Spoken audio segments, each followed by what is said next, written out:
मुख्यमंत्री एकनाथ शिंदे आणि उपमुख्यमंत्री देवेंद्र फडणवीस यांची भेट होतीये। मुख्यमंत्री एकनाथ शिंदे हे सागर बंगल्यावर पोहोचले आणि देवेंद्र फडणवीस यांची भेट घेतली आहे। फडणवीसांच्या वाढदिवसानिमित्त शिंदे हे शुभेच्छा देण्यासाठी देवेंद्र फडणवीसांच्या भेटीला पोहोचले। थोड्याच वेळापूर्वी एकनाथ शिंदे आणि शरद पवार यांची भेट झाली होती। महाराष्ट्राच्या राजकीय वर्तुळामध्ये या भेटीची बरीच चर्चाही सुरू झाली आणि त्यानंतर लगेचच देवेंद्र फडणवीस यांची भेट एकनाथ शिंदे यांनी घेतली।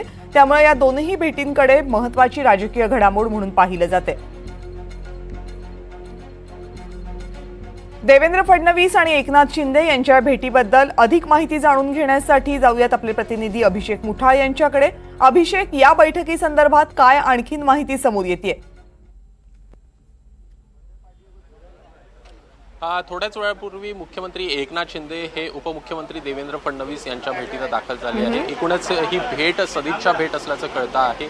आज देवेंद्र फडणवीस यांचा वाढदिवस आहे आणि या वाढदिवसाच्या शुभेच्छा देण्यासाठीच एकनाथ शिंदे हे दाखल झाले।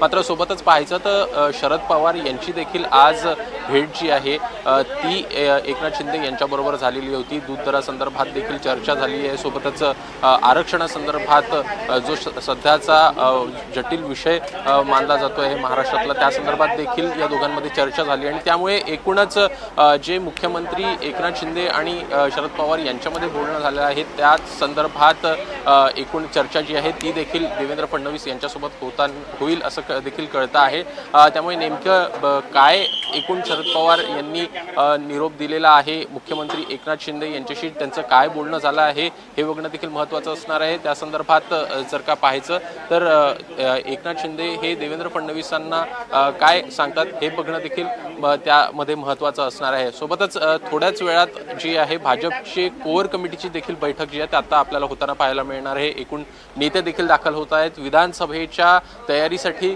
देखील हे सगळे नेते जे आहेत ते सध्याला जोरदार भाजपचे तयारी करताना आपल्याला पाहायला मिळतात। त्यामुळे एकूणच एकनाथ शिंदे देखील या सगळ्या याच्यामध्ये सदिच्छा भेटीसाठी दाखल झालेले आहेत। त्यामुळे या सगळ्या नेत्यांची देखील त्यांची भेट होताना पाहायला मिळेल। एकूण विधानसभा संदर्भात देखील काय चर्चा होते हे बघणं देखील महत्त्वाचं असेल। धन्यवाद या माहितीबद्दल अभिषेक।